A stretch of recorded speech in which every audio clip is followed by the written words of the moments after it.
Baik, Assalamualaikum warahmatullahi wabarakatuh. Alhamdulillah, pada pertemuan yang ketiga ini saya diberi kesempatan untuk membuat video tentang mata kuliah kita, yaitu keamanan jaringan komputer. Next ya.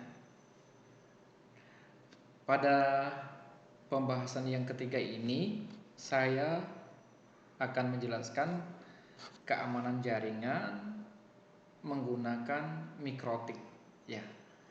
Sebelum kita menjelaskan lebih jauh, penjelasan lebih jauh tentang mikrotik, saya akan menjelaskan dulu kenapa alasan kita memilih mikrotik. Sesuai dengan edaran dari prodi sebelum-sebelumnya, bahwa keamanan jaringan komputer kita dianjurkan menggunakan mikrotik. Maka dari itu saya susun materi. Saya sedang berusaha menyusun modul ya untuk semester ini, tapi belum rampung. Jadi saya masukkan juga di slide sedikit. Mikrotik ya banyak sistem keamanan menggunakan perangkat-perangkat lain ya selain mikrotik ya. Contohnya Cisco, Linux, dan lain-lain banyak ya yang berbasis open source dan Windows. Di sini fokus kita kepada mikrotik. Jadi nanti akan ada saya wajibkan menginstal mikrotik ya. Banyak sistem routing yang tersedia saat ini, salah satunya yaitu mikrotik router OS. Sebagai sistem operasi yang banyak digunakan hingga kini, baik kantor maupun lembaga lainnya ya.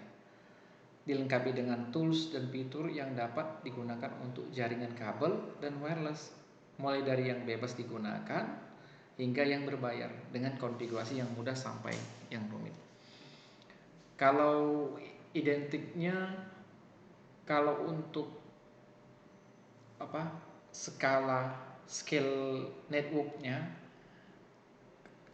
yang medium dan kecil itu, kalau pendapat saya bagusnya menggunakan mikrotik. Kalau dia sudah large atau besar ya, sistemnya seperti Google, dia harus menggunakan yang seperti contohnya Cisco ya, itu contohnya.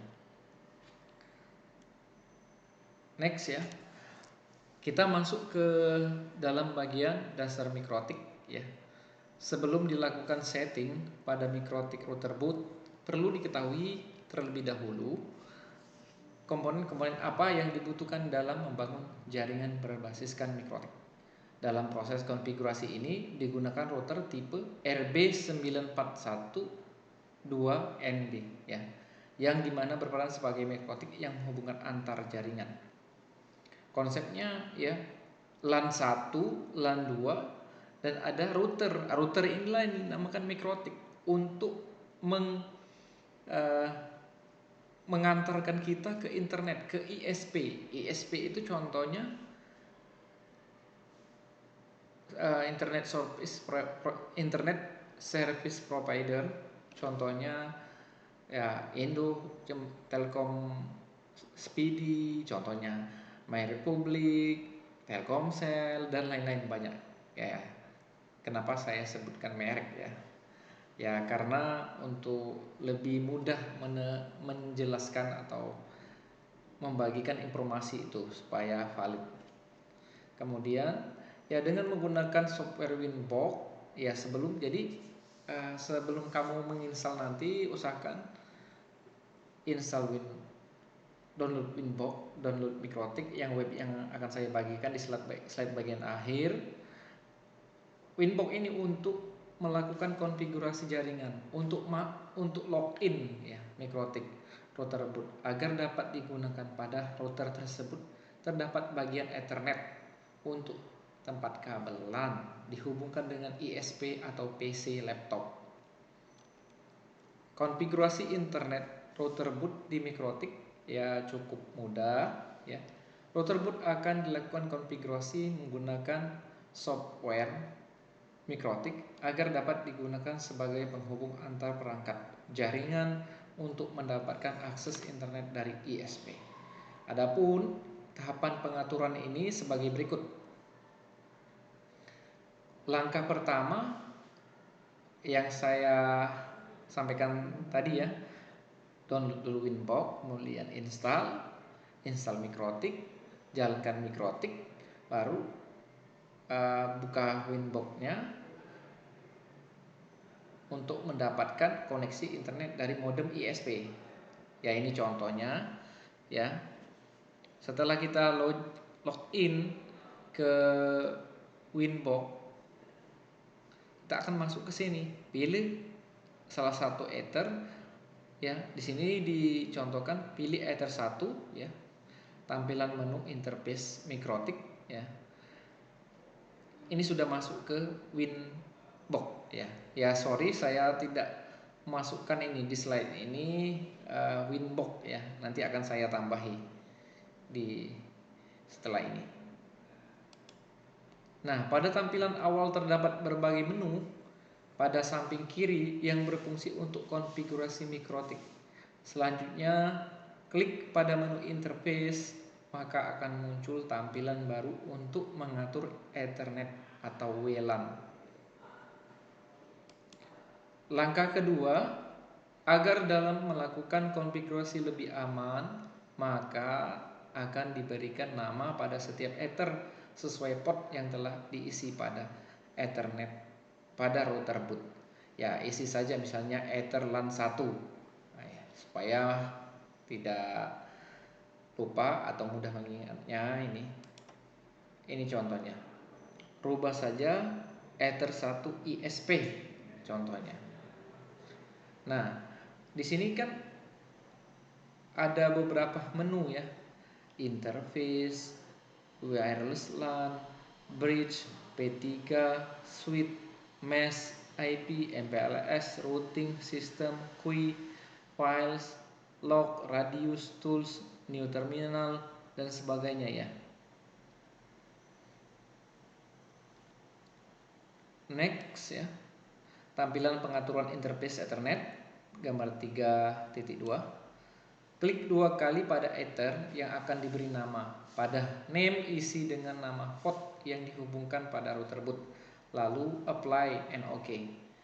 Lakukan hal yang sama pada Ether yang lain. Di sini ya, penulis memberi nama pada Ether 1 sebagai saluran ISP. Ether 2 laptop komputer. Jadi Ether 1 ini berfungsi sebagai untuk ke modem ISP. Ether 2 untuk ke LAN atau ke laptop atau ke komputer atau ke user. Dan ketiga untuk hotspot ya. Ya, itulah yang saya pengenalan mikrotik ya, dasar-dasar mikrotik. Kenapa saya memilih mikrotik tadi sudah saya jelaskan bahwa kita sebelum belajar lebih jauh kita mengenal mikrotik dulu ya, menginstal mikrotik dulu, terus sudah terpasang baru kita belajar nanti di ujungnya yaitu belajar tentang firewall, terus kemudian IPsec, ya, bandwidth dan sebagainya ya. Ya, di sini ada kuis ya. Silakan Anda mendownload mikrotik di link ini ya. Di link ini lakukan instalasi dengan VirtualBox atau VMware. Setiap langkah install mikrotik itu didokumentasikan ke dalam boot ya, di screenshot. Bila sudah selesai dijadikan PDF dan diupload di e-learning yang sudah saya buat. Dan Anda bisa membuka link ini ya, link yang sudah saya kirim.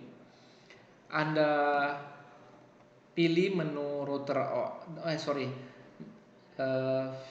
pilih download arsip, pilih mikrotik 7,6 atau yang sesuai keinginan kamu yang pas dengan komputer atau laptop masing-masing ya.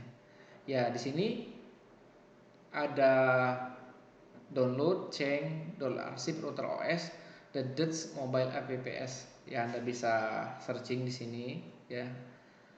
Silakan juga cari, saya lupa tadi ya, silakan cari VirtualBox ya, pasang di laptop masing-masing. Untuk mikrotik ya, di mikrotik ini pelajaran untuk di mikrotik harus sudah terpasang ya di laptop masing-masing agar pembelajaran kita lancar, dan ketika ada tugas-tugas saya berikan, Anda bisa menjawab dan mempraktekkannya. Ditunggu saja, mudah-mudahan modul yang saya susun selesai, jadi ada panduannya untuk belajar. Ya, bila ada hal-hal yang masih ragu, silakan chat di Telegram group atau japri saya secara langsung ya, untuk mendapatkan informasi yang lebih. Dan bila ada hal-hal yang keliru ya dari slide ini, silakan ya dikomentari, diperbaiki karena sudah saya share di e-learning juga. Saya akhiri video ini ya. Wassalamualaikum warahmatullahi wabarakatuh.